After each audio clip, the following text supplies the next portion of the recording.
নৈশরাত্রির নিবিড় তিমির ক্রমশ গাঢ় হয়ে ধরণীর বক্ষে আষ্টেপৃষ্ঠে জড়িয়ে ধরেছে। গোধূলির সে ম্লান রক্তিমাভা বিদায় নিয়ে মহানগরীর আকাশে এখন রূপোলির চন্দ্রের রাজত্ব।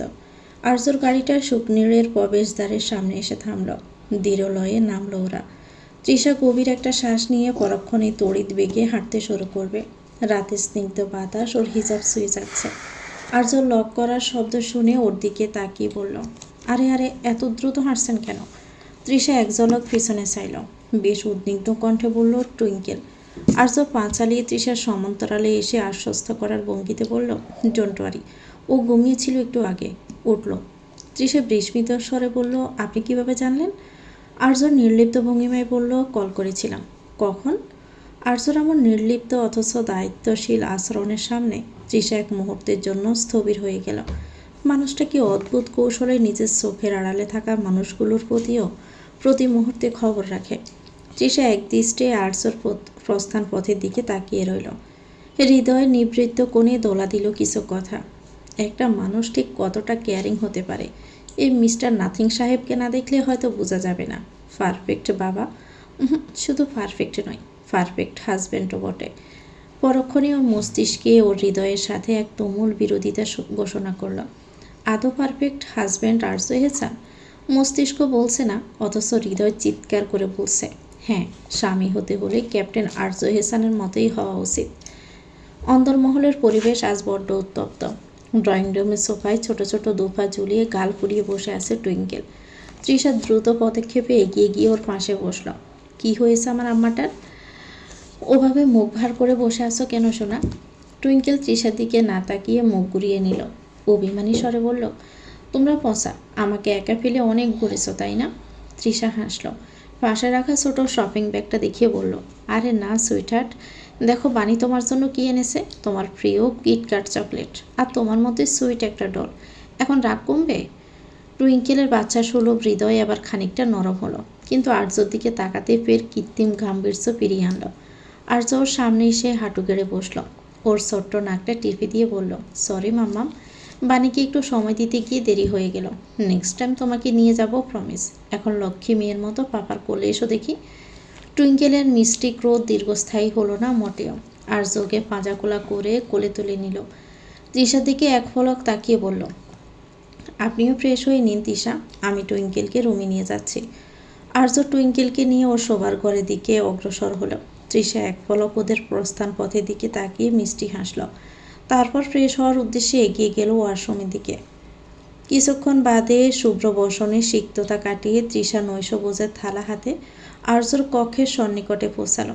হঠাৎই ওর কর্ণগোচর হলো টুইঙ্কেল আর আর্যর কথোপকথনের গুঞ্জন।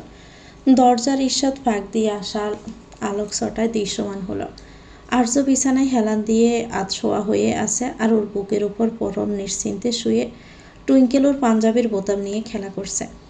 আর্য সে গম্ভীর কণ্ঠস্বর এখন বড্ড কোমল। ও টুইঙ্কেলের কপালে আলতো চুমে খেয়ে কী যেন বলছিল, আর টুইঙ্কেলও হেসে হেসে সায় মেলাচ্ছিল ওর সঙ্গে।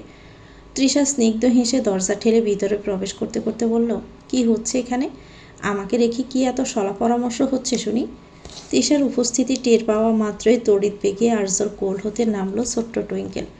মিষ্টি স্বরে বলল, কিছু না বানি, আসলে পাপা কাল শিপে চলে যাবে তো, তাই বলছিলাম আমি পাপাকে ভীষণ মিস করব। তুমি করবা না বানি? টুইঙ্কেল প্রশ্নাত্মক দৃষ্টিতে তৃষার পানে চাইল। তৃষা এক পলক আর্যর নির্লিপ্ত মুখশ্রীতে চেয়ে তৎক্ষণাৎ দৃষ্টি ঘুরাল। বুকের মাঝে কেন জানি চিনচিনে ব্যথা অনুভূত হচ্ছে ওর, আর আর্যর দিকে তাকালেই সেটা বড্ড প্রকট রূপে হানা দিচ্ছে। তৃষা মনোযোগ সরাতে টুইঙ্কেলের দিকে চেয়ে জোরপূর্বক হেসে বলল, ওসব কথা পরে হবে, তুমি আগে ডিনারটা কমপ্লিট করো তো মাম্মা, দেখো কত রাত হয়েছে। টুইঙ্কেল ফের কিছু বলতে চাচ্ছিল, কিন্তু তার পর মুহূর্তে তৃষার কথায়ও থমকায়। মৃদু হেসে সম্মতিসূচক মাথা নেড়ে বলল, ওকে বানি। তৃষা আর কথা না বাড়িয়ে একে একে টুইঙ্কেলকে খাওয়াতে তৎপর হয়। মাঝে মাঝে ওর আর দৃষ্টি আর্যর দিকে দাবিত হচ্ছে, তবে পরক্ষণেই নিজেকে সামলে নিচ্ছে তৃষা। নিজের অপ্রকাশিত মনোভাব দমানোর এক ব্যর্থ প্রচেষ্টা অব্যাহত রেখে টুইঙ্কেলকে নিয়ে ব্যস্ততা দেখানোর মিথ্যে নাটকীয়তায় সে মগ্ন। টুইঙ্কেলকে খাওয়ানো শেষ করে তৃষা সামান্য সময়ের জন্য কক্ষ থেকে নিষ্ক্রান্ত হয়েছিল। মুঠোফোনে মেহসানার জরুরি আহ্বানে সাড়া দিতেই ওর এই ক্ষণিক অনুপস্থিতি কথা শেষ করে ও যখন পুনরায় আর্যর শয়নকক্ষে পদার্পণ করলো, সঙ্গে সঙ্গে দৃষ্টিগোচর হলো বিছানার মাঝখানে ছোট্ট টুইঙ্কেল গভীর নিদ্রায় মগ্ন, অবিন্যস্ত হয়ে সে শুয়ে আছে। আর্যকাল ফিরে যাবে, তাই আজ টুইঙ্কেল ওর সঙ্গেই থাকবে, এটা পূর্বগত হওয়ায় তৃষা অত্যন্ত সন্দীপনে এগিয়ে গিয়ে অতি যত্নে টুইঙ্কেলের এলোমেলো দেহখানি বিছানায় সোজা করে শুয়ে দিল। ওর গায়ের ওপর চাদরটা টেনে দিতে দিতে তৃষার চোখ জোড়া একবার আর্যকে খুঁজে ফিরল, কিন্তু গড়টা খাকা করছে। দীর্ঘদেহী সেই মানুষটার কোনো চিহ্ন সেখানে নেই। তৃষা ঘরের এদিক ওদিক একবার দৃষ্টি সঞ্চালন করল। হঠাৎই পূর্ব পার্শ্বে কারো উপস্থিতি অনুভূত হতেই তৃষা দৃঢ় পায়ে ঘরের সংলগ্ন প্রশস্ত করিডোরটার দিকে এগিয়ে গেল। তবে করিডোরের সামনে এসেই ও থমকালো। আর এগোবে কিনা ভেবে ও যখন দ্বিধাদ্বন্দ্বিত, ঠিক তখনই বেশি এলো গভীর পৌরস এক কণ্ঠস্বর, এদিকে আসুন তৃষা। করিডোরের রেলিংয়ে দুহাত রেখে জ্যোৎস্না আলোকিত আকাশের পানে এক দৃষ্টিতে চেয়ে আছে আর্য। তৃষা দৃঢ় পায়ে ওর পাশে গিয়ে দাঁড়ালো। মৃদুমন্দ পবন রুদ্রতপ্ত প্রকৃতিকে শীতল করতে ব্যস্ত। তৃষা কিছুক্ষণ নীরব থেকে আলতো করে বলল, কাল ঠিক কখন বেরোবেন? আর্য দৃষ্টি না ঘুরিয়ে উত্তর দিল, ভোর 5টায়। তৃষা একটা দীর্ঘশ্বাস গোপন করে বলল, টুইঙ্কেল কিন্তু খুব কষ্ট পাবে। আর্য এবার ঘাড় ঘুরিয়ে তৃষার দিকে তাকালো। চাঁদের আলোয় ওর তীক্ষ্ণ মুখাবয়ব আজ যেন একটু বেশি নমনীয় ঠেকছে। ও কেমন অদ্ভুত প্রশ্নাত্মক দৃষ্টি নিক্ষেপপূর্বক ব্যগ্র কণ্ঠে বলল, শুধুই কি টুইঙ্কেল? আকস্মিক আর্যর এমন প্রশ্নে অপ্রস্তুত হয়ে উঠল তৃষা। কিঞ্চিত সময় নিয়ে নিজেকে সামলে নিল। ওড়নার খুঁট আঙ্গুলে জড়াতে জড়াতে চঞ্চলা হরিণীর মতো এক পলক আর্যর দিকে তাকিয়ে পেয়ে নজর সরিয়ে নিল। ঠোঁটের কোণে এক সিলতে অভিমানী হাসি ফুটিয়ে বলল, তৃষা নেওয়াজের কষ্ট পাওয়া বা না পাওয়াতে মিস্টার রোবটের কী আছে যাই? আপনার তো শিপে গিয়ে সব ভুলে যাওয়ার পুরনো অভ্যেস আছে, সেখানে তো নিশ্চয়ই আপনার ম্যামদের অভাব হবে না। আর্য আবার পুরোপুরি ঘুরে দাঁড়ালো। ওর দীর্ঘ ছায়াটা তৃষার উপর আশ্রে পড়েছে। ও এক পায়ে গিয়ে সে তৃষার খুব সন্নিকটে দাঁড়াতেই তৃষার নিঃশ্বাস যেন ক্রমশই ভারী হয়ে আসতে লাগলো। আর্য নিচু স্বরে এক মদিরাচ্ছন্ন হাসিতে বলল, ম্যাম সংখ্যা হাজারটা কেন, লক্ষ কোটি হতে পারে, কিন্তু নেভির এই আর্য এহসানের স্বপ্নবিলাসী ম্যাম শুধু একজনই। তৃষা থমকালো ক্ষণকাল। আর্য হতে সরাসরি এমন প্রতিউত্তর হয়তো কখনো স্বপ্নেও ভাবেনি। ওর সমস্ত সত্তা এক বিচিত্র শিহরণ খেলে গেল, যেন বসন্তের প্রথম দক্ষিণা বাতাস ও তপ্ত হৃদয়ে এসে হানা দিয়েছে। লজ্জায় ওর ফর্সা কপোলদ্বয় অরক্তিম বর্ণ ধারণ করল। লোকটা কি তবে শব্দের মায়াজালে এভাবেই ওর প্রতিটি আবেগ বন্দি করে নেবে? তৃষার এক মুহূর্ত সেখানে দাঁড়ানোর সাহস পেল না। আর্যর ওই তীব্র দহন মাখা চাহনি যেন ওকে নিঃশেষ করে দিচ্ছিল। ও তড়িঘড়ি করে ওড়নাটা সামলে নিয়ে কম্পিত পদক্ষেপে প্রস্থান করতে চাইল, কিন্তু ওর অবাধ্য পা দুটো কক্ষের প্রবেশদ্বারের চৌকাঠে পৌঁছানোর পূর্বেই পেছন থেকে আর্যর ভরাট গম্ভীর কণ্ঠস্বর প্রতিধ্বনিত হলো, তৃষা। তৃষা মূর্তির মতো স্থির হয়ে গেল। ওর বুকের ভিতরটা তখন দরপড় করছে। ও দৃঢ়লয়ে গাড় গড়িয়ে আর্যর দিকে তাকাতেই দেখল, জ্যোৎস্নার আলোয় আর্যর চোখে মুখে এক অদ্ভুত প্রশান্তি এবং এক অনাস্বাদিত অধিকারের ছাপ। তৃষা প্রশ্নবোধক দৃষ্টিতে ওর দিকে চেয়ে রইল, যেন উত্তরটা পেতে ওর সমস্ত জীবন ব্যয় করতেও রাজি আছে ও। তবে আর্য যেন প্রতীক্ষার পাল্লা ভারী করতে চাইল না। বড্ড আবদারি কণ্ঠে বলল, আজ রাতটা এ রুমে থাকবেন? তৃষা বিস্মিত দৃষ্টিতে তাকাতে আর্যকে নিশ্চিন্ত করতে বলল, শুধু একটা রাতই, আর কখনোই বলবো না, প্রমিস। তৃষা স্ফীত হাসল। ও নিজেও এটাই চাচ্ছিল, তবে লজ্জাপূর্বক প্রকাশ্যে ব্যর্থ হচ্ছিল। আচ্ছা, থাকবো না। আচ্ছা ক্যাপ্টেন। প্রথমবারের মতো তৃষার মুখে ক্যাপ্টেন সম্বোধনে আর্য অদ্ভুত গোড় লাগা দৃষ্টিতে চাইলে ওর পানে। তৃষার লজ্জায় আড়ষ্ট হয়ে আসতে চাইলে কাছুমাছু ভঙ্গিমায় বলল, একটু তুমি করে বলবেন প্লিজ, অন্তত আজকে রাতটার জন্য। আর্যর বুকের ভিতরটা যেন মুহূর্তে শান্ত হয়ে আসা সমুদ্রের ন্যায় শীতল হয়ে গেল। শত প্রতীক্ষার অবসান ঘটল আজর। ও এটাই চেয়েছিল, যেদিন তৃষা মন থেকে চাইবে, আবদার করে বলবে তুমি বলে সম্বোধন করতে, সেদিনেও তুমি বলবে রাগে নয়। অবশেষে প্রতীক্ষার অবসান। আর্যর উষ্ঠা ধরে এক স্নিগ্ধ হাসি ফুটে উঠল। ও সম্মতির সুরে খুবই নরম গলায় বলল, আচ্ছা। ছোট্ট এক সম্মতিসূচক বাক্য, আর তাতেই তৃষার মনে হলো হৃৎপিণ্ডটা খুশিতে এক লাফে কয়েকশো ফিট উপরে উঠে গেছে। ও আর নিজের আবেগ ধরে রাখতে পারল না। দ্রুত দৃষ্টি সরিয়ে আমতা আমতা করে বলল, আসলে আমি ফোনটা রুমে ফেলে এসেছি, ওটা নিয়ে আসি, 1 মিনিট বলে তৃষা কক্ষ থেকে নিষ্ক্রান্ত হতে উদ্যত হলো। দরজার চৌকাঠে পা রাখতেই পিছন থেকে আর্য সে বরাট কণ্ঠস্বর আবারও প্রতিধ্বনিত হলো, তৃষা। তৃষা থমকে দাঁড়িয়ে গাড় গড়িয়ে তাকালো। ওর কৌতূহলী নেত্রে একরাশ প্রশ্নের মেলা। কিছু বলবেন? আর্য কয়েক সেকেন্ড নিস্তব্ধ হয়ে ওর মুখশ্রীর দিকে চেয়ে রইল। ওর মনে তখন কথার পাহাড় জমেছে। কত কিছু বলার ছিল, কত সহস্র না বলা অধিকারের দাবি, কিন্তু সবটুকু গিলে নিয়ে ও কেবল আলতো করে মাথায় নেড়ে বলল, না কিছুই না, যাও আর দ্রুত এসব। তৃষা প্রস্থান করতে আর্য করিডোরের রেলিংয়ে হেলান দিয়ে আকাশের দিকে তাকালো। রাতের নিস্তব্ধতা ছেড়ে বরাট সুরে গেয়ে উঠল, নিশীথিনী এক মধ্য গগন অতিক্রান্ত করে ভোরের প্রতীক্ষায় মগ্ন। মহানগরীর কৃত্রিম আলোকছটা প্রিয়মান হয়ে এসেছে। অন্দরমহলের নিস্তব্ধতা এখন এতটাই গভীর যে ঘড়ির কাঁটার প্রতিটি কম্পনও যেন স্পষ্ট শ্রুত হচ্ছে। শয়নকক্ষের প্রশস্ত বিছানায় অবিন্যস্তভাবে শুয়ে আছে এক পূর্ণাঙ্গ পৃথিবী। মাঝখানে টুইঙ্কেল তার ছোট্ট নিষ্পাপ হাত দুটো ছড়িয়ে দিয়ে স্বপ্নপুরী রাজ্যে যেন বিচরণ করছে, আর তার দুই পাশে দুটি অতৃপ্ত হৃদয়ের স্পন্দন। তৃষা তন্দ্রাচ্ছন্ন। দীর্ঘক্ষণের প্রতীক্ষার মনের ভিতরে তোলফা শেষে শ্রান্ত দেহখানি ঘুমের অতলে তলিয়ে যাচ্ছে। ওর অবাধ্য অলকগুচ্ছ কপালে এসে লুটুপুটি খাচ্ছে। পাশে শুয়ে থাকা আর্য চোখে ঘুমের লেশমাত্র অনুপস্থিত। ও পাশ ফিরে এক দৃষ্টিতে চেয়ে আছে ওর সেই বোকা মানবের পানে। সাদের আফসা আলোয় তৃষা স্নিগ্ধ মুখশ্রী আর্যর পৌরসত্বকে এক মায়াবী আকর্ষণে বারবার দিশেহারা করে দিচ্ছে। হঠাৎই আর্য নিঃশব্দে উঠে বসল। করিডোর থেকে আসা হিমেল হাওয়া তৃষার চুলে এক চঞ্চল হিল্লোল তুলে দিয়ে গেল। আর্য নিজেকে আর সংযত রাখতে পারল না। এক অদম্য অনুরাগের বশবর্তী হয়েও অতি সন্তর্পণে তৃষার দিকে ঝুঁকে এলো। ওর উষ্ণ নিঃশ্বাস তৃষার কপলে আশ্রে পড়ল। আর্য দৃঢ়লয়ে ওর কম্পিত উষ্ঠাদহ তৃষার শুভ্র ললাটে ছোঁয়ালো। এক পলকে সেই পবিত্র স্পর্শে আর্যর সমস্ত সত্তা শিউরে উঠল, যেন বহু জন্মের তৃষ্ণা এক নিমিষেই মিটে গেল। পরক্ষণে আর্য নিজেকে সরিয়ে নিল। একরাশ অপরাধ বোধ আর তীব্র অধিকারের দ্বন্দ্বে ওর কণ্ঠনালী শুকিয়ে এলো। ও তৃষার ঘুমন্ত মুখের দিকে চেয়ে অতি নিচু স্বরে প্রায় ফিসফিসিয়ে বলল, আই এম সরি মিসেস এহসান, তোমার অনুমতি ছাড়া তোমাকে স্পর্শ করার জন্য। বাট ট্রাস্ট মি, নিবিড় কঠোর মানুষটা আজ নিজের হৃদয়ের কাছে বড্ড অসহায়। I am really sorry my love বলে আর্য পুনরায় বালিশে মাথা রাখল। ওর দৃষ্টি তখন সিলিংয়ের দিকে নিবদ্ধ, কিন্তু মনের কোণে তখন প্রশান্তির এক বিশাল সমুদ্র উত্তাল ঢেউ তুলছে। এদিকে আর্যর এমন সরাসরি স্বীকারোক্তিতে আদারচন্নতার মাঝেই বিস্ফোরিত নয়নে চাইল তৃষা। পুরোপুরি তন্দ্রা নিদ্রাচ্ছন্ন না হওয়ার দরুন সবটা স্পষ্ট শ্রবণগোচর হয়েছে ওর। ও যেন কোনোরূপ আবেগ প্রকাশেও ব্যর্থ হয়ে গেল কিছুক্ষণের জন্য। প্রভাতের আগমন আজ কেন যেন একটু বেশি দ্রুত হয়েছে। ঘড়ির কাঁটা ভোর 5টার ঘরে, আর মাত্র কিছুক্ষণ তারপরেই আর্য চলে যাবে। তৃষা ডাগর নেত্রের কার্নিশে জল জমেছে, আর তা লুকানোর ব্যর্থ প্রচেষ্টা চালাচ্ছে। পাশেই টুইঙ্কেল আর্যর কোলে আহ্লাদে মগ্ন। আর্য মেয়ের সঙ্গে খুনসুটির পাখি তৃষার মলিন মুখশ্রীর দিকে আর দৃষ্টিতে নিক্ষেপ করছে। ও বুঝলো এখন ওর বাচ্চা বউটাকে বোঝানো অতীব জরুরি, নতুবা সে কেঁদে রীতিমতো বন্যা সূচনা করবে।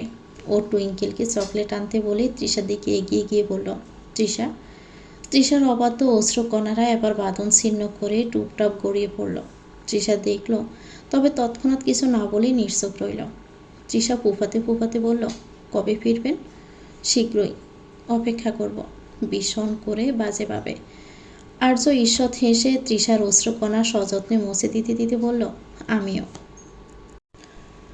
সময়ের বিরামহীন আবর্তনে পিষ্ট হয়ে 3টি সপ্তাহ কালের গর্ভে চিরতরে লীন হয়েছে।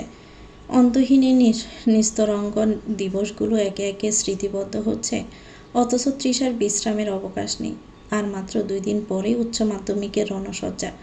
বইয়ের পাতায় নিমগ্ন তৃষার প্রতিটি প্রহর এখন কাটে নিবিড় ব্যস্ততায়। এরই মাঝে ছোট্ট টুইঙ্কেলকে রাজধানীর নামকরা এক কিন্ডারগার্টেনের 1ম শ্রেণীতে ভর্তি করানো হয়েছে। তার সেই বিদ্যাভ্যাসের প্রারম্ভিক ব্যস্ততা আর স্কুলের নতুন পরিবেশে মানিয়ে নেওয়ার গুরুদায়িত্ব এখন তৃষার প্রাত্যহিক কর্মযজ্ঞের অবিচ্ছেদ্য অংশ। এই কর্মমুখর দিনলিপিতে তৃষার সঙ্গী হয়েছেন আর্যের বাবা মা। তাদের স্নেহ ছায়ায় আর্যের অনুপস্থিতি যেন কিছুটা হলেও ম্লান হয়ে আসে। তৃষার এই নিরন্তর পথ চলাই তাদের এখন পরম ভরসার ব্যস্ততার ভাগিদার। আজও সকালটা শুরু হয়েছে তুমুল ব্যস্ততায়। আসন্ন উচ্চ মাধ্যমিকে চূড়ান্ত নোট সংগ্রহের তাগিদে তৃষাকে আজ পা বাড়াতে হবে লাইব্রেরির অভিমুখে। স্বাভাবিক দিনগুলোতে আর্যর বাবা টুইঙ্কিলকে পুষে দিয়ে এলো, আজ তৃষা নিজেই সে দায়িত্ব কাঁধে নিয়েছে। প্রাতরাশ সেরে ও এক হাতে নিজের প্রয়োজনীয় নথিপত্র আর অন্য হাতে ছোট্ট টুইঙ্কেলের নরম আঙ্গুল মুঠোয় পুরে সবে প্রস্থান প্রস্তুতি নিচ্ছিল। হঠাৎই ভেসে আসলো আফজাল সাহেবের উদ্বিগ্ন কণ্ঠস্বর। যেতে পারবে তো মা? বললাম আমিই চাই তোমাদের সাথে। তৃষা গড়ে দাঁড়ালো। কাল রাতে প্রেশার কল করেছিল আপনার বাবা, আপনি এখন রেস্টে নিন। আফজাল সাহেব দোনমনা করে বলল, তবুও এমনিতেই ট্রাফিকে যা অবস্থা। তৃষা স্ফীত হেসে বলল, আমি এই শহরে বহুদিন ধরে আছি বাবা, আমার এসবে অভ্যেস আছে। আফজাল সাহেব তবুও যেন আশ্বস্ত হতে পারছেন না। তিনি চশমাটা নাকের উপর ঠিক করে নিয়ে সস্নেহে তৃষার দিকে চাইলেন। তার দৃষ্টিতে একরাশ পিতৃসুলভ দুশ্চিন্তা। কিন্তু তৃষার ওনাকে কথা বাড়াতে দিল না। টুইঙ্কেলকে নিয়ে বেরিয়ে যেতে যেতে বলল, কিন্তু কিছু না, আল্লাহ হাফেজ বাবা, আসি। টুইঙ্কেলও দাদার উদ্দেশ্যে বলল, আল্লাহ হাফেজ দাদুন, গুড বাই। গুড বাই দাদু, সাবধানে যেও। তপ্ত রোদ্দুরে হাঁসফাঁস করছে মহানগরী। আকাশে মেঘের ঘনঘটা হলেও বৃষ্টির দেখা নেই। ব্যবসা গরম বিরাজমান। গাড়ির পেছনের সিটে বসে আছে তৃষা, মনোযোগ নিবদ্ধ বইয়ের পাতায়। পাশেই নিজের ওয়াটার পট নিয়ে খেলা করছে টুইঙ্কেল। হঠাৎই ও তৃষার দিকে কৌতূহলী দৃষ্টিতে চেয়ে প্রশ্ন ছড়ল, বানি? তৃষার মনোযোগ সরল। ও মৃদুস্বরে বলল, প্রিন্সেস, একটা কথা বলবো? তৃষা এক পলক ওর দিকে চেয়ে ওর কপালে লেপ্টে থাকা অবাধ্য চুলগুলো সরিয়ে দিয়ে সস্নেহে বলল, হ্যাঁ বলো মাম্মা, কি বলবে? টুইঙ্কেলের ডাগর চক্ষুদয় এক মুহূর্তের জন্য গভীর কোনো ভাবনায় স্থির হয়ে এলো। তারপরও তৃষার কামিজের হাতাটা টেনে ধরে খুব নরম গলায় বলল, তুমি পাপাকে মিস করো না বানি? আর্যর কথা মনে পড়তে মনের গহীনে একটা চিনচিতে ব্যথা অনুভব হলো তৃষার।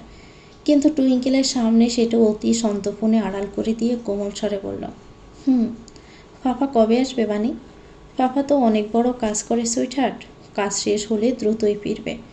কাজ কবে শেষ হবে বানি? টুইঙ্কেলের বাচ্চা সুলভ প্রশ্নে মৃদু হাসল তৃষা, শীঘ্রই।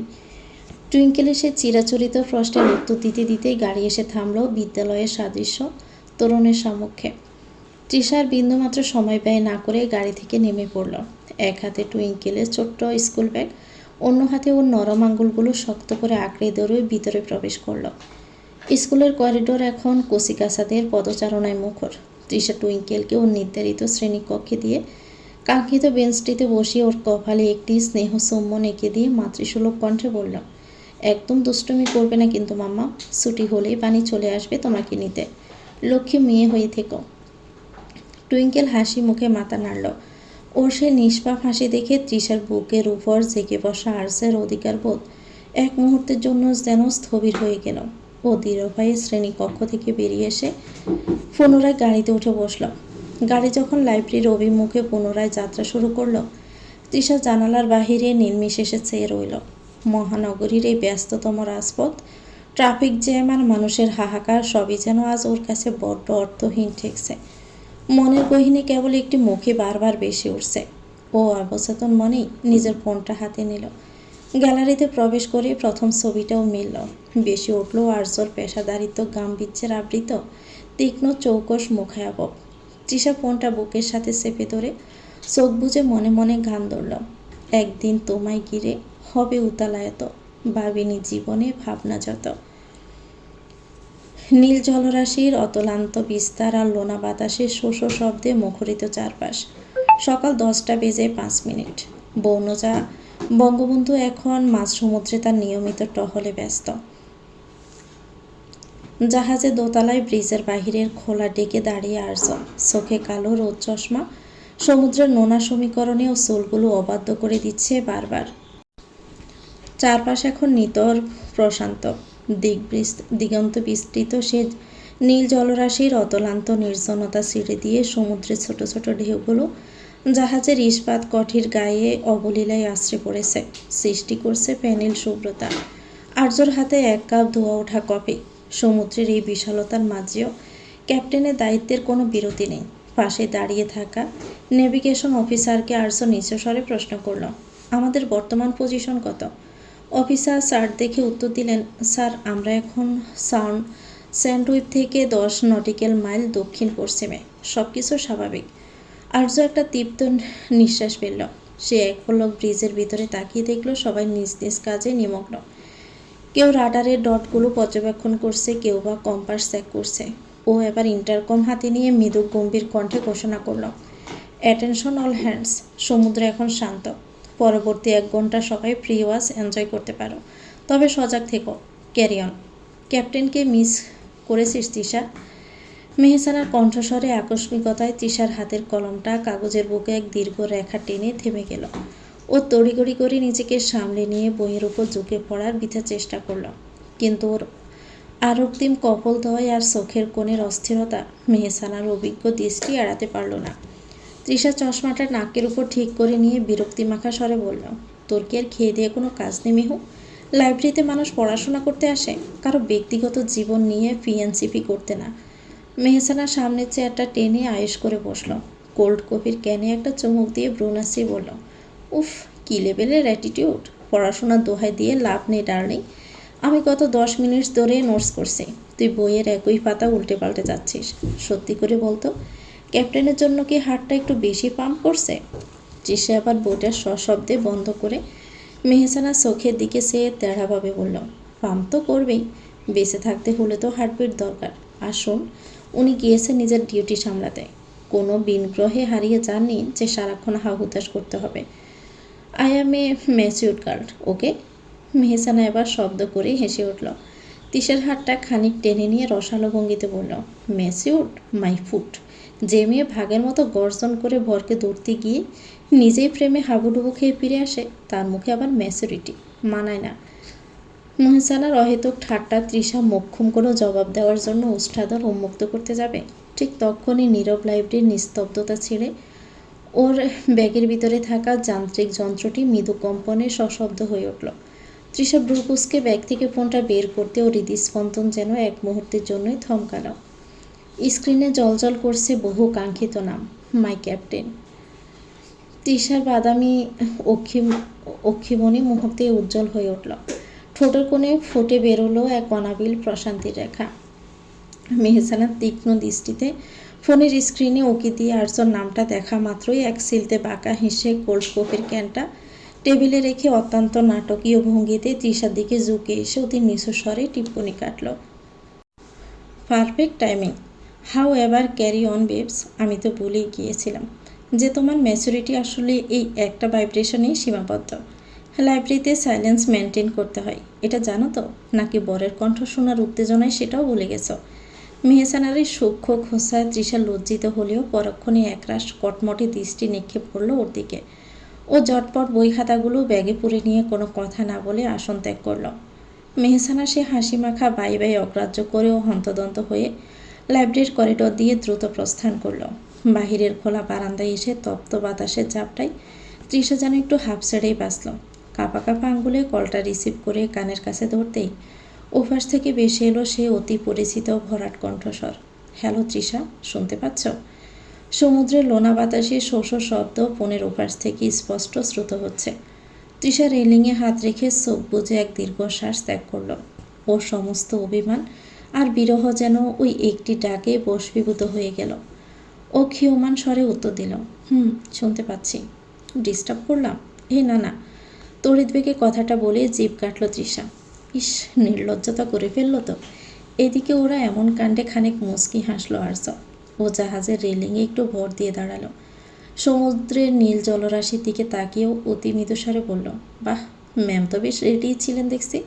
তা পড়ালেখার কি খবর? আর মাত্র 2 দিন বাকি। সিলেবাসের নাকি আপনার নার্ভের কার অবস্থা বেশি শোচনীয়? তৃষা চুলে আঙ্গুল জড়িয়ে একটু গম্ভীর হওয়ার ভান করে বলল, সিলেবাস তো শেষ, কিন্তু আমার নার্ভের অবস্থা এখন আর্য এহসানের রাডারের মতো। সিগন্যাল ধরতে গিয়ে বারবার ব্ল্যাঙ্ক হয়ে যাচ্ছে। ভীষণ টেনশন হচ্ছে ক্যাপ্টেন। আর্যর কণ্ঠস্বর এবার বড্ড গভীর হলো। ও দায়িত্বশীল স্বামীর মতো বুঝিয়ে শান্ত স্বরে বলল, রিল্যাক্স তৃষা, শোনো, পরীক্ষার হলটা মাঝ সমুদ্রের ঝড়ের মতো। তুমি যদি ভয় পাও তবে ঢেউ তোমাকে ডুবিয়ে দিবে, আর যদি শান্ত থাকো তবেই তুমি হবে বিজয়ী। তুমি যথেষ্ট পরিশ্রম করেছ, এখন শুধু নিজেকে বিশ্বাস করো, আন্ডারস্ট্যান্ড? তৃষা এক মুহূর্তে নীরব থেকে ভীষণ আদুরে গলায় বলল, কিন্তু আপনি পাশে থাকলে হয়তো কনফিডেন্সটা একটু বেশিই থাকতো। আর্যর চোখে এক পলক বিষণ্ণতা খেলে গেলেও ও সেটা কণ্ঠে প্রকাশ পেতে দিল না। ও বেশ যত্নবান ভঙ্গিতে বলল, আমি ফিরবো তৃষা, খুব শীঘ্রই। আর শোনো, পরীক্ষার এই কদিন রাত জাগা একদম বারণ। ঠিকঠাক খাওয়া দাওয়া করছো তো? আর কাল রাতে খাওনি কেন? এসব অনিয়ম কিন্তু আর চলবে না। তৃষা ফিক করেই হেসে ফেলল। লোকটা দূরে থেকেও কিভাবে যেন সব খবর রাখে কে জানে। ও রেলিংয়ে মাথা ঠেকিয়ে বলল, সব খবরই তো রাখেন। এমনভাবে বলছেন মনে হচ্ছে অনিয়ম ভঙ্গ করলে আপনি জাহাজ থেকে এক্ষুনি ছুটে আসবেন। আর্য নিচু স্বরেই হাসল। আসতে পারলে মন্দ হতো না। থাক থাক, আর ঢং করতে হবে না। আসতে তো পারবেন না। কি বলতে চাইছ? চলে আসবো? তৃষা প্রত্যুত্তরে এবার আর কিছুই বলল না। আর্য আনমনে এক ঝলক হেসে পরক্ষণেই বলল, শুনেন ম্যাডাম, কালকে দিনটা শুধু রিভিশন দিবেন। আর পরশু সকালে নামাজের পর আরেকবার চোখ বুলালেই যথেষ্ট। চিন্তার কোনো কারণ নেই। আর দুশ্চিন্তায় চোখের নিচে কালি বসানো তো মানেই হয় না। আমি ইনশাল্লাহ পরীক্ষা শেষে কল দিব। তুমি শুধু নিজের সেরাটা দিও, বাকিটা আমি দেখে নেব। তৃষা রেলিংয়ে আঙুল কষতে কষতে বেশ নরম গলায় বলল, বুঝলাম। শুধু বুঝলেই হবে না, মেনে চলতে হবে। আচ্ছা। আর্যর ঠোঁটের কোণে এক সিলতে প্রশান্তির হাসি ফুটে উঠল। ও কিছু একটা বলতে যাবে, ঠিক তখনই পিছন থেকে এক অফিসারের উচ্চ কণ্ঠ ভেসে এলো, sir, sorry to interfere, admiral is on the line. আপনাকে এখনই ব্রিজে ডাকছেন। It's urgent sir. আর্যর চেহারায় মুহূর্তে পেশাদারিত্বে সে কঠিন গাম্ভীর্য ফিরে এলো। ও ফোনের রিসিভারটা একটু শক্ত করে ধরে শান্ত স্বরে অফিসারকে উদ্দেশ্য করে বলল, copy that, tell him I will be there in 2 minutes. অফিসার সেলুট দিয়ে প্রস্থান করতে আর্য পুনরায় তৃষার দিকে মনোযোগ দিল। দ্রুত লয়ে বলল, সরি তৃষা, ডিউটি কলস, আমাকে এখনই যেতে হচ্ছে। I have to attend the admiral. তুমি মন দিয়ে পড়াশোনা করো, নিজের উপর ভরসা রেখো, ইউ উইল শাইন। আর শোনো, don't let anything distract you from your goal. Take care of yourself my dear. Good luck for the exam. Trisha কিছু বলার আগে আর্যর ওপাশ থেকে যান্ত্রিক কিছু শব্দ ভেসে এলো।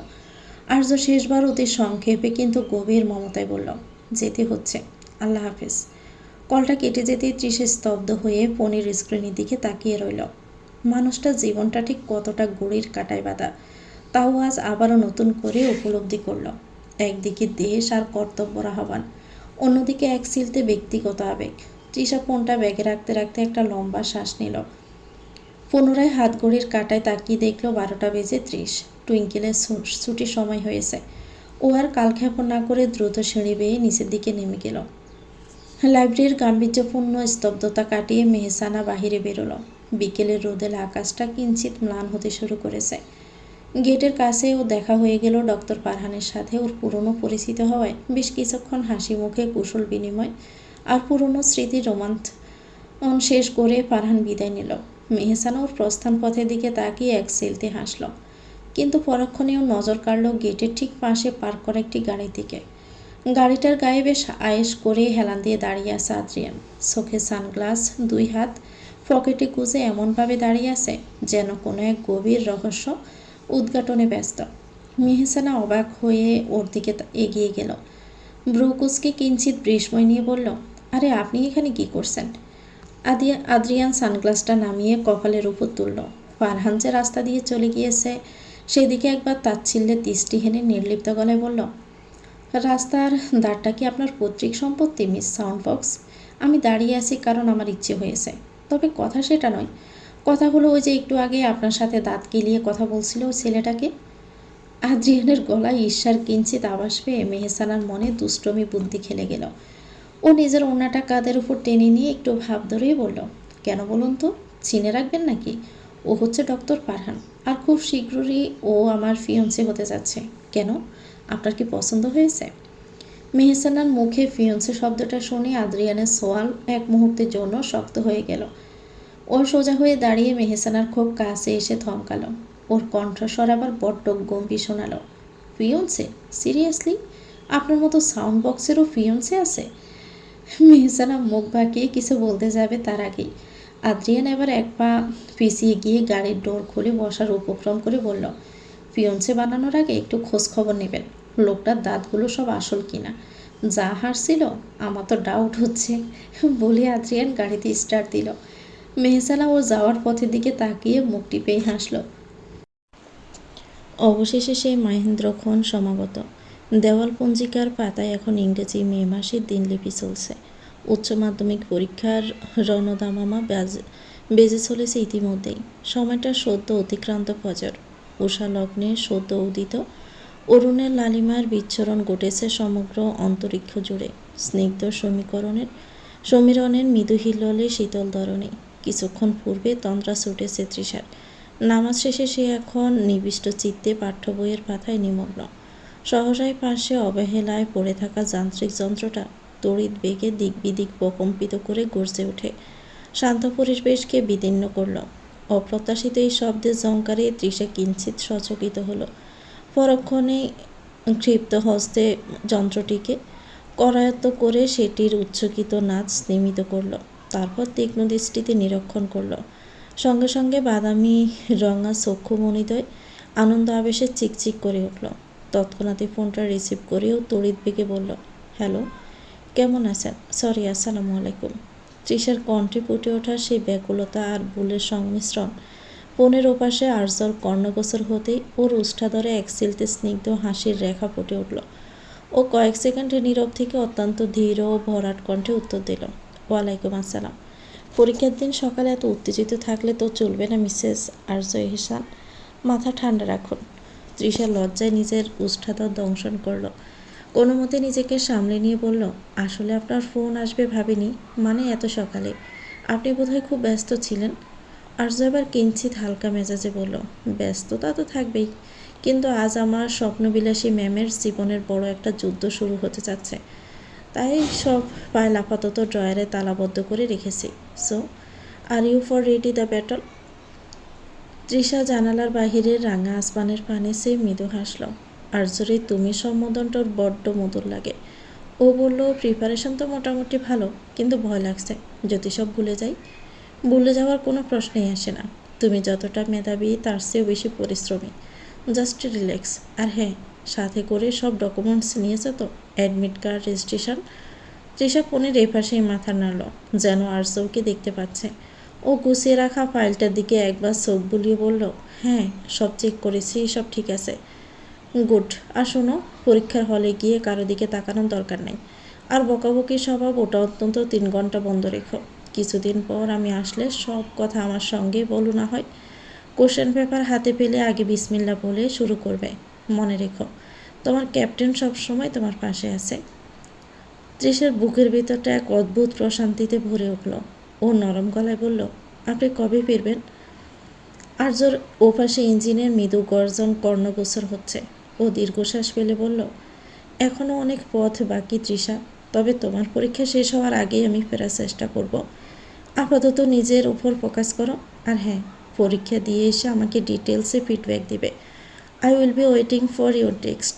তৃষা কিঞ্চিত দুষ্টমি করে বলল, ও আচ্ছা, তার মানে মিস্টার সিলিং কিং আবারও অ্যাক্টিভ হচ্ছেন? আমি তো ভেবেছিলাম ফরকিয়া ছেড়ে আপনি এখন সাধু হয়ে গিয়েছেন। আর্য আবার অস্পষ্ট স্বরে হাসল। ও সে হাসিটাই তৃষার হৃদস্পন্দন কয়েক মুহূর্তের জন্য থামিয়ে দিল যেন। আর্য মৃদু যোগে বলল, নিজের বউয়ের সাথে পরকীয়া করার মজাটাই আলাদা। যাই হোক, খেয়ে বেরিও আর সাবধানে যাতায়াত করবে। All the best for today. Trisha অস্পষ্ট স্বরে বলল, ধন্যবাদ। আর্য কলটা কাটার আগে শেষবারের মতো বলল, don't worry my lady, I trust you. তুমি পারবেই। ঘড়ির কাঁটা এখন 1:10 গড় স্পর্শ করেছে। উচ্চ মাধ্যমিকের প্রথম যুদ্ধের সমাপ্তি ঘটিয়ে ঢাকা কলেজের বিশাল ফটক দিয়ে যখন পরীক্ষার্থীদের জনস্রোত বের হতে শুরু করলো, ঠিক তখনই ভিড়ের মাঝে দেখা মিলল তৃষা আর মেহসানার।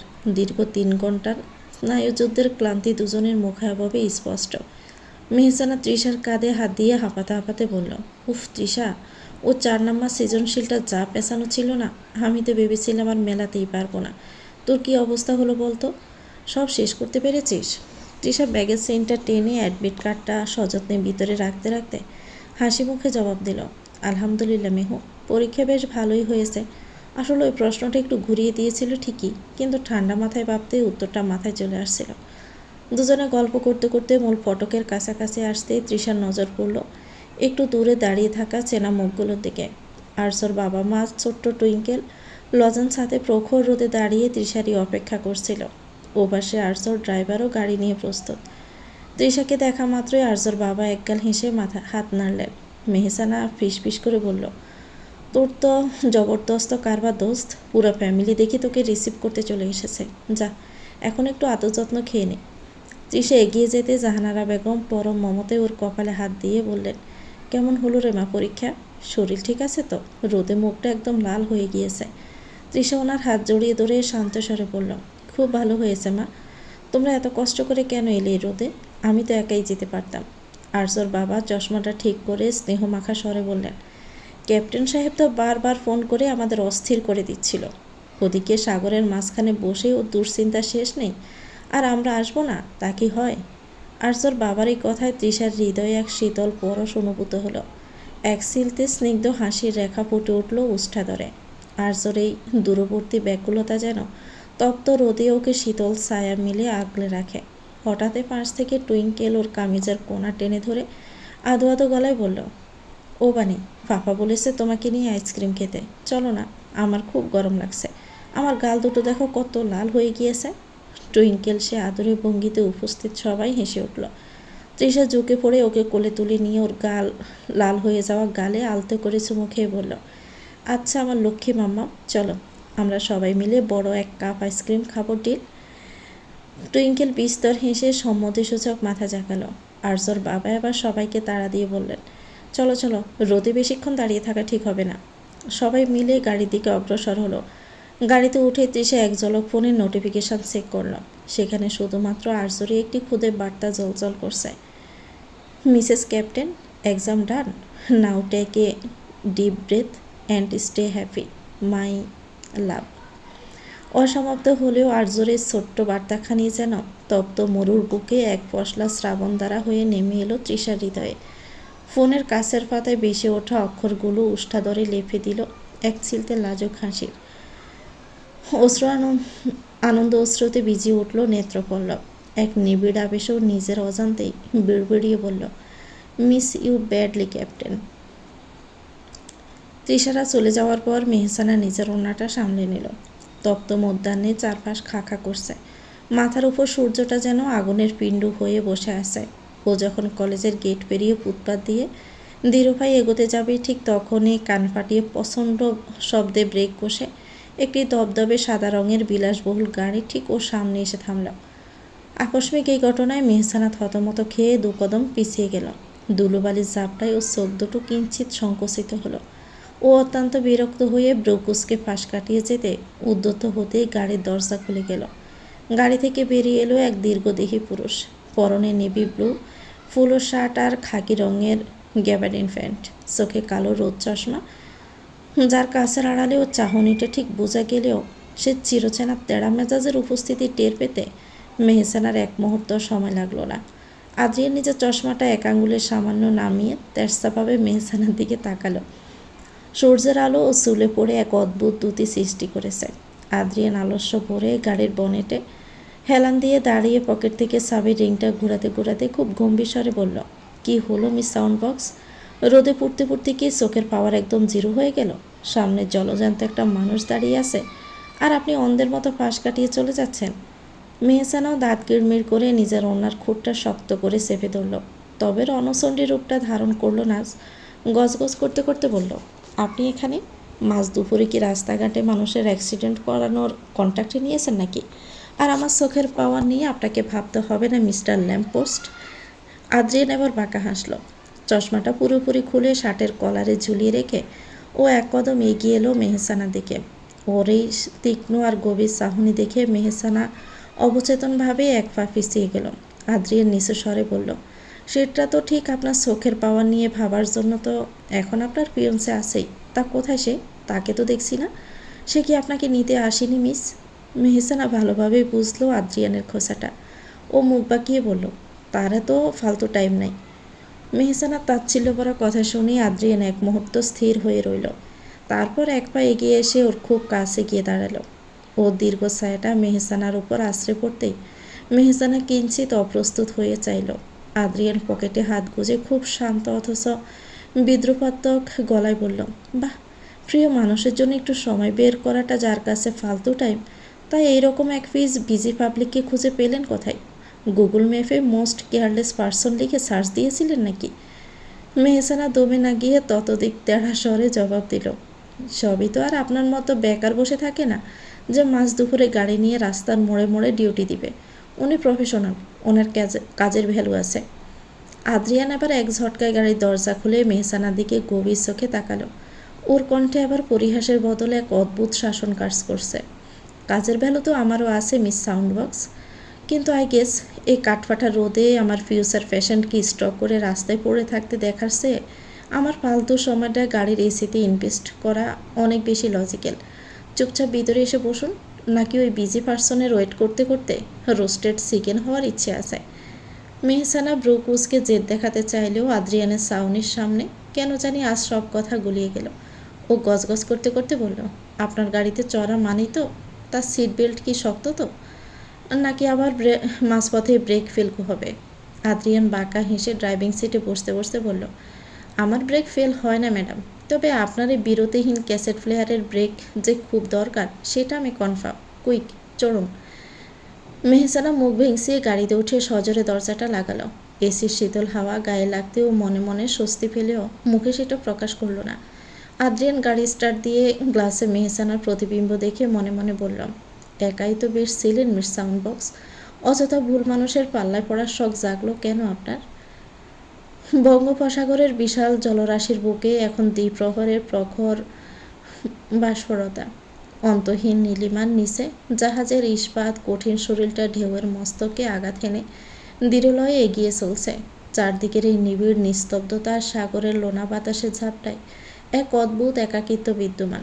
আরজু এহসান এখন তার কর্মস্থলের সবচাইতে গুরুত্বপূর্ণ স্থান নেভিগেশন ব্রিজে দাঁড়িয়ে। ক্যাপ্টেনের এই সংরক্ষিত এলাকাটি থেকে বাহিরের দিগন্ত রেখা পর্যন্ত স্পষ্ট দৃষ্টিগোচর হয়। আর্য ব্রিজের সামনে রেলিংয়ে দুহাত রেখে সাগরের ফেনিল উর্মিমালার দিকে চেয়েছিল। পরনেও সাদা দবদবে ইউনিফর্ম, কাঁধের উপর জলজল করছে ওর অর্জিত সম্মানের পদচিহ্ন। প্রখর সূর্যলোকে ওর উন্নত নাসিকা তীক্ষ্ণ চিবুক নিপুণ ভাস্কর্যে তৈরি আস্ত এক শ্বেত পাথরের ভাস্কর্যের ন্যায় দীপ্তিমান। হঠাৎই আর্যর পকেট থেকে চামড়ার কালো ওয়ালেটটা বের করল। সযত্নে ভাঁজ খোলা মাত্রই উন্মোচিত হলো এক সিলতে মায়ার জগৎ। ওয়ালেটের এক কোণে স্বচ্ছ প্লাস্টিকের আড়ালে একটি স্থির চিত্র, যেখানে তৃষা অনবস্ত শাড়ির আঁচল সামলাতে সামলাতে অন্যদিকে তাকিয়ে হাসছে। হাসির তোড়ে ওর গালে সেই কাঙ্ক্ষিত টোলটি বড্ড স্পষ্ট হয়ে ফুটে উঠেছে। আর্যর ওই দৃষ্টি ওই একটি বিন্দুতে স্থির। ও সেই কঠিন ভাবলেহীন চোখে এখন এক সমুদ্র সমান মুগ্ধতার অবক্ত অনুরাগ। ও আঙ্গুলের ডগা দিয়ে ছবির উপর তৃষা সেই টোল পড়া গালটি আলতো করে স্পর্শ করল। আকস্মিক কাঁধে এক বলিষ্ঠ স্পর্শ অনুভূত হতে আর্যর নিমগ্নতা ভঙ্গ হলো। ও দীর্ঘদিনের সহকর্মী এবং ঘনিষ্ঠ বন্ধু ফারহান পাশে এসে দাঁড়িয়েছে। আর্য দ্রুত ওয়ালেটটা বন্ধ করার চেষ্টা করলেও ফারহানের তীক্ষ্ণ নজর এড়িয়ে যেতে পারেনি। ফারহান এক সিলতে কৌতুক মাখা হাসি নিয়ে আর্যর দিকে তাকিয়ে মৃদুস্বরে বলল, who is this lucky girl Arya? Arya নিজের ওয়ালেটে বিদ্যমান সেই হাস্যোজ্জ্বল মুখশ্রীর পানে শেষবারের মতো তাকিয়ে আনমনে বলল, my life line, my heartbeat, the reason of my accidents. Farhan কিঞ্চিত বিস্মিত হয়ে ব্রু উছাল। ও আর্যর মুখে এমন নিরেট এবং অকপট স্বীকারোক্তি আগে কখনো শুনিনি। ও মুগ্ধ হয়ে বলল, বাপ্পা, এত ভালোবাসা, রাখমো কই? ফারহানের বিস্ময় মাখা প্রশ্নের উত্তরে আর্যর সাগরের দিগন্ত বিস্তৃত নীলিমার দিকে তাকিয়ে ওয়ালেটটা পকেটে রাখতে রাখতে দৃঢ়স্থির কণ্ঠে বলল, ভালোবাসা শব্দটা তো আজকাল বড্ড এক্সপায়ার্ড শোনায় Farhan. Trisha is not just an emotional to me, she is like my soul rhythm. ভালোবাসা হয়তো সিচুয়েশন অনুযায়ী চেঞ্জ হয়, বাট ও আমার এমন এক অ্যাডিকেশন যা আমার অস্তিত্বের সাথে মার্জ হয়ে গেছে। ট্রাস্ট মি, ভালোবাসা হারানো পসিবল, কিন্তু এই প্যাশনটা কখনো নিঃশেষ হওয়ার নয়। তো ভিউয়ার্স, গল্পটির নাম হচ্ছে ফিরে এসো অনুরাগে, লিখেছেন নওরিন কবি তৃষা। গল্পটির পরবর্তী অংশ পেতে চ্যানেলটিকে সাবস্ক্রাইব করে আমাদের সাথে থাকবেন। ভিডিও ভালো লাগলে একটি লাইক দিয়ে দিবেন। কমেন্ট করে জানাবেন কেমন লেগেছে। আল্লাহ হাফেজ, আসসালামু আলাইকুম।